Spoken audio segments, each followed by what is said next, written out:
The Jump. Scotty and I are now joined by the great Michael Wilbon of PTI. Good to hang out with you. And look, Wilbon and I talked about that Michael Jordan soundbite when it dropped. That was Craig Melvin interviewing him. But you haven't been on with us, so I pointed out to Wilbon, he just threw that in at the end. He didn't have to point out whether Steph Curry was a Hall of Famer yet or not or anything else. And Wilbon said, of course, that is... That's Michael.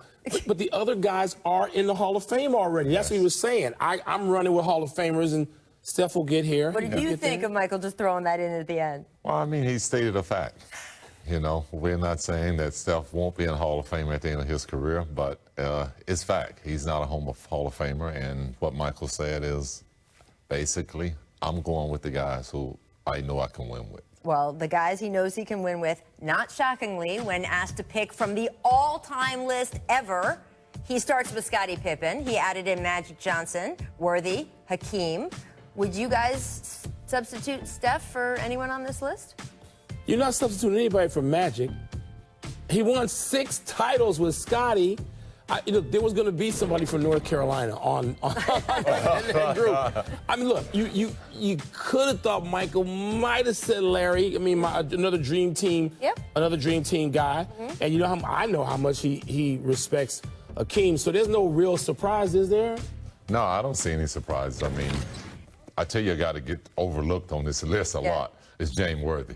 To me, James Worthy was one of the toughest guys that I had to defend. A great offensive player, great footwork, skills, could shoot the basketball. And I'm glad Michael put him on that list because he's definitely deserving. To me, one of the best power forwards in the game as far as being able to play the perimeter as well as in the paint. I liked Michael sort of bringing this up only in that once you start crossing eras in the NBA, not that you're old, Wilbon. I mean, yes, I am. It's okay. Ever young. It's all right. There is such recency bias, right? And now with the internet, we have huge recency bias. And yes, we have some all-time Hall of Fame players. Steph Curry is going to go down as not just a Hall of Famer, but the greatest shooter ever, right? But there is some recency bias on the guys who played the last 10 or 15 years, and guys that MJ and Scotty are talking about from their era and the era before that. They get totally forgotten. They get totally overlooked. You know, there's some great players. Look, I always focus on the Dream Team alone.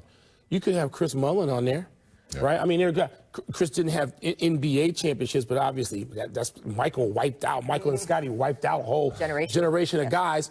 Hakeem won those 2 championships while Michael was away. Could have had Patrick Ewing on that list. You could have had David Robinson. But the notion that you have to have somebody from the 21st century is flawed. You don't. No. And Michael was talking about guys. The question wasn't who are the 4 greatest people of all time. Who would you run with? Well, why wouldn't he run with the guys who wants to say no? You can't run with him. He didn't win enough on that list. Really? Was Hakeem got the fewest number of championships on that list with 2? I mean, you know, people need to not be prisoners of this moment. Right. Well, you know, I said last time Michael and Scotty played together, it went okay. Just went okay. I want to get back to the Milwaukee Bucks-Rockets game last night. It was the first time we got to see James Harden and Russell Westbrook playing together in Houston, and that's been a big topic of conversation between the 3 of us. We want to bring it to TV now. Russ's first bucket as a Rocket was banked in 3-pointer, which was kind of poetic, right?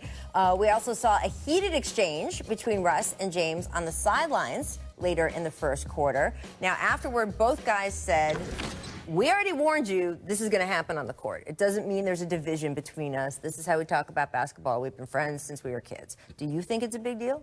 I don't think it's a big deal. I mean, you're looking at 2 alpha players, 2 guys who are used to taking the final shots and taking the majority of the shots. And there's going to be times out there, especially now that they're not familiar with playing with each other, that they're going to have some confrontations. And again, you're going to see this a lot throughout the season. We saw it with Harden's and Chris Paul in the past. And, you know, James Harden is trying to make his statement that, hey, this is my team and I'm going to do it this way. But then Westbrook has to figure out, how do I fit in? This is a part of basketball, and it's part of winning and losing. It's the competitive fire. It's when you're tired and the adrenaline is running and you haul off and you say something to your teammates that you really don't mean in the way that it came out, but it's just a part of getting better. Do you think this can work? Their thing, the 2 of them can. I mean, when I say work, the only thing the Rockets are playing for now is a championship. They've done everything else. Can this work to the championship level? I think it can work. I think they will continue to figure out how Russ can fit in. Harden don't have a problem fitting in. It's about Russ. It's about how do we get this thrust out of Russ and make it productive for us night in and night out.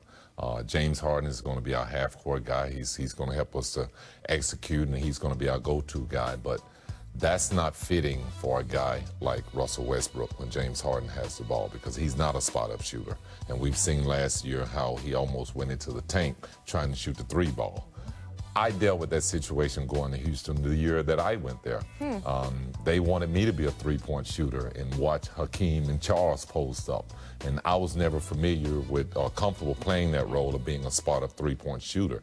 And that was part of one of my reasons why I didn't fit in with the Houston Rockets. But Russ has an opportunity to do something differently. And if he can keep the thrust going, that's something that he's giving them an advantage. Yeah, and such an interesting thing that you isolate that, because that is exactly what Mike D'Antoni has been talking about in the last 24 hours.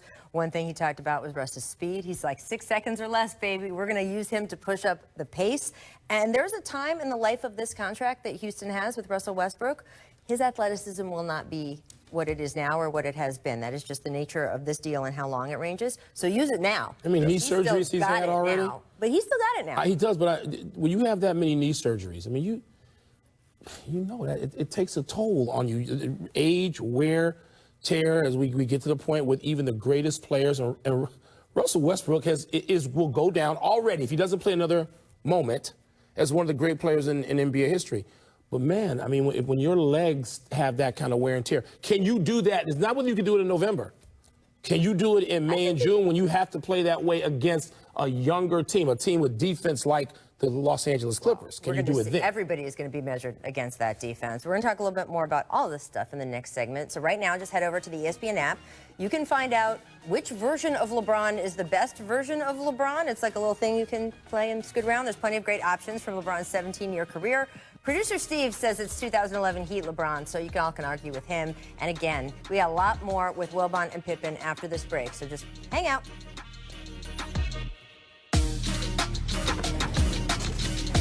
He's been great. I'm on board. Fun. It's great to have him in the league, right, Scotty? It's great to have him. I mean, he's impressive to watch him shoot the basketball. He shot one from the logo last night. Did the Hawks win last night, by the way? They did, actually, okay. by more than they were supposed to. Just saying. Brian predicted What that, a too. rain. Make grip. Check out Kawhi pulling up.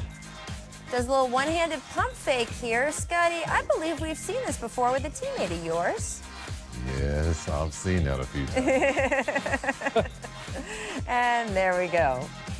I know later in his executive years, Michael Jordan, after he felt like he failed in drafting Kwame Brown, said from then on there was no basketball player he was ever going to take on one of his teams that couldn't palm a basketball.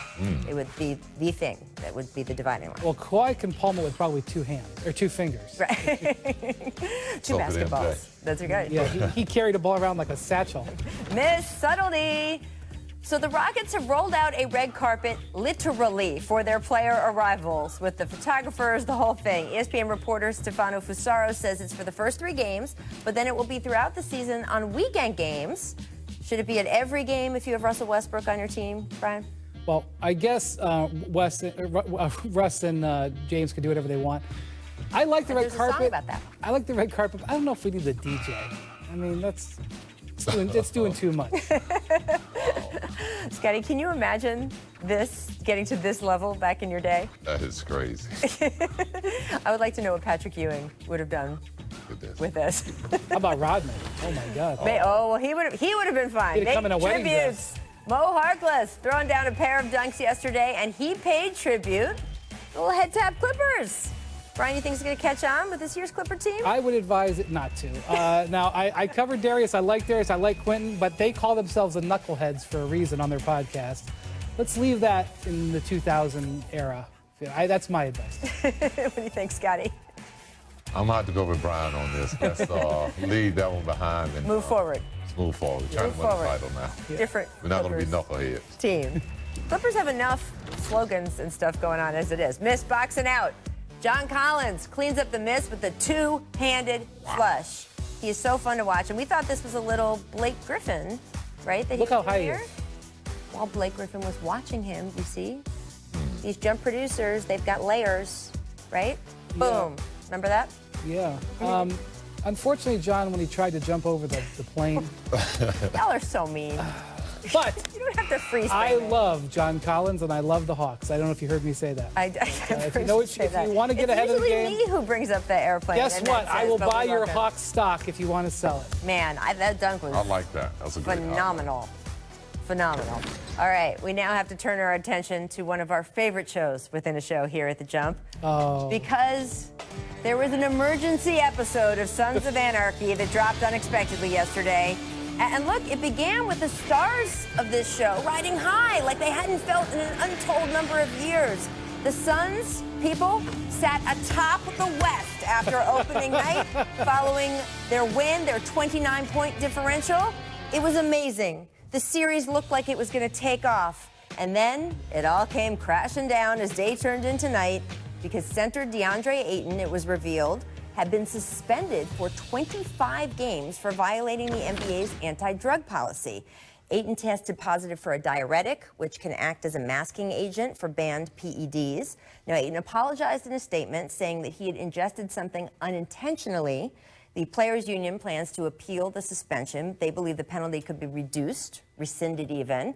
Ayton did reportedly attend the Suns shoot-around today, but guys, it's unclear when he would next get the chance to play. So, Brian, I know you were watching the story unfold last night. What do we expect from here?